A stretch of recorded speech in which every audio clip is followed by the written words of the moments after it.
सम्मानित साथियों और बहुत ही सम्मानित प्रिंट मीडिया और इलेक्ट्रॉनिक मीडिया के हमारे भाइयों बंधुओं साथियों, आज उत्तर प्रदेश कांग्रेस कमेटी और अखिल भारतीय कांग्रेस कमेटी के राष्ट्रीय महासचिव आदरणीय अग्नेश पांडे जी के निर्देशानुसार आज इस प्रेस वार्ता का आयोजन किया गया है। इसका मामला पूरे उत्तर प्रदेश में अपराध आग में जल रहा है, अपराध से आग में जल रहा है। अपराधी बेखौफ होकर प्रतिदिन अपराधों को अंजाम दे रहे हैं। वर्ष 2023 NCRB रिपोर्ट के आंकड़ों के अनुसार उत्तर प्रदेश महिलाओं के प्रति अपराधों के मामले में पहले स्थान पर है। इसी रिपोर्ट के अनुसार पूरे भारत में होने वाले अपराधों में उत्तर प्रदेश 15% अपराध उत्तर प्रदेश में होते हैं। हालात कितने 10 से 72 हो गए हैं। इसकी दो वानगी है आपके पास। एक, प्रधानमंत्री जी के संसदीय क्षेत्र में 2 नवंबर को BHU की छात्रा के साथ गन पॉइंट पर लेकर रेप गैंगवार किया जाता है और उसके ऊपर CCTV कैमरे में 3 नवंबर को पूरी उनकी रिकॉर्डिंग हो जाती है। उसके 4 दिन के बाद वो बिटिया उनकी सबकी पहचान कर लेती है। लेकिन ये भारतीय जनता पार्टी की इतनी निकम्मी सरकार कि उनको बजाय गिरफ्तार करने के मध्य प्रदेश के चुनाव में उनको स्टार प्रचारक बनाकर चुनाव में व्यस्त कर देती है, चुनाव में लगा देती है। उन लड़कों की सबकी पहचान होने के बाद भी उनको मध्य प्रदेश के चुनाव में लगाए रखा और 2 महीने के बाद उनकी गिरफ्तारी जब छात्र और कांग्रेस, यही बात हमारे प्रदेश अध्यक्ष माननीय अजय राय जी ने 2 दिन के बाद कही कि इसमें BJP के नेताओं का हाथ है, BJP के नेताओं का काम है। उनको बजाय गिरफ्तार करने के बदले में ये हुआ कि हमारे प्रदेश अध्यक्ष माननीय बहुत ही सम्मानित अजय राय जी के खिलाफ इस सरकार ने मुकदमा और लिख लिया कि वो भारतीय जनता पार्टी के नेताओं को बदनाम करते हैं। अब भारतीय जनता पार्टी के 3 जिम्मेदार पदाधिकारी इस कांड में पकड़े जाते हैं, गिरफ्तार होते हैं।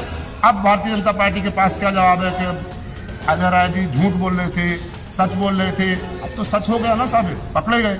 लेकिन 2 महीने तक उनका इंतजार करना, उनसे स्टार प्रचारक बना के रखना, उनसे प्रचार कराना, इस तरह की जो हालात हैं, क्या होगा इस देश का, क्या होगा इस प्रदेश का। प्रदेश पूरी तरह आग में जल रहा है। भारतीय जनता पार्टी अपने जो उनके कारिंदे हैं उनसे उल्टे सीधे काम कराती है और उनको बचाती है। उधर कहती है कि बेटी बचाओ और बेटी पढ़ाओ। कहाँ से बेटी बचाएंगे, बेटी किससे पढ़ाएंगे?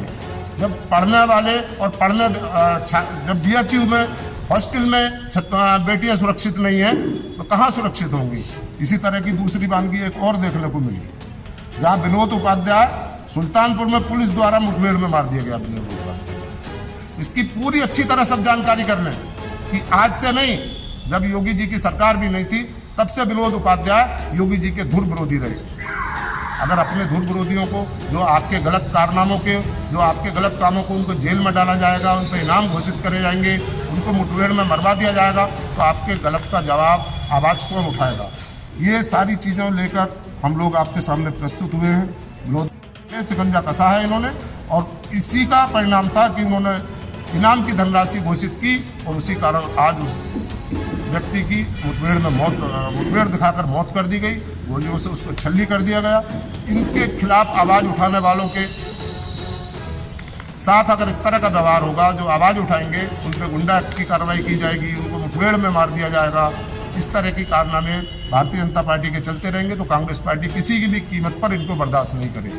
वो एक मुकदमा अजय राय पे नहीं, पूरे प्रदेश के हर पदाधिकारी पे भी अगर वो मुकदमा लिखेंगे, अगर कहीं मुठभेड़ चलाएंगे, दिखाएंगे, तो एक एक कार्यकर्ता उनकी गोली भी खाने के लिए और उसका जवाब देने के लिए उत्तर प्रदेश में सड़कों पर खड़ा मिलेगा।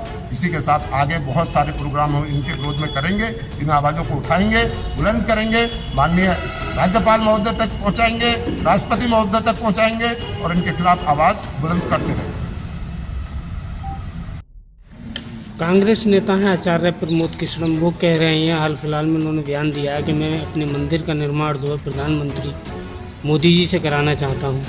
इस पर क्या कहेंगे? मंदिर का निर्माण कल्की धाम जो बना रहे हैं आचार्य प्रमोद कृष्णम, देखिए वो उनके अपनी विचारधारा है, वो संत हैं, कल्की धाम के पीठेश्वर हैं, उनकी अपनी विचारधारा, वो कुछ भी कर सकते हैं, किसी से भी उद्घाटन करा सकते हैं, किसी से भी बनवा सकते हैं, किसी से भी मदद ले सकते हैं, कुछ भी कर सकते हैं। संत है, संत भी हैं, फिर भी कांग्रेस नेता तो हैं। अच्छी बात है, कांग्रेस नेता हैं, लेकिन उनका संत होने के नाते वो स्वयं भी तो स्वतंत्र है ना, कि जैसा उनको अच्छा लगा वो कर सकते हैं।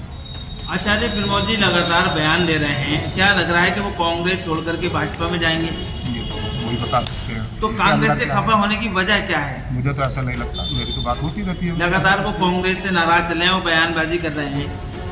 ऐसा मुझे तो नहीं लगता कि वो कांग्रेस से खफा है। अगर कांग्रेस के उनके कहीं विचार में, उनका पर्सनल विचार ऐसा है कि ऐसा नहीं, ऐसा कुछ होना चाहिए, तो उसको कहना कांग्रेस से खफा नहीं होता। परिवार में एक दूसरे को कह सकते हैं, बता सकते हैं। 2024 का लोकसभा चुनाव आ रहा है, क्या ईवीएम से ही चुनाव होना चाहिए? देखिए, इसको तो पूरा देश विरोध में है कि ईवीएम से चुनाव नहीं होना चाहिए, लेकिन ये हिटलरशाही सरकार बैठी हुई है। अगर इसको हम कहें भी कि ईवीएम से नहीं होना चाहिए, तो मुझे नहीं लगता कोई गारंटी लेगा कि ये मानेंगे और ईवीएम से चुनाव नहीं होगा।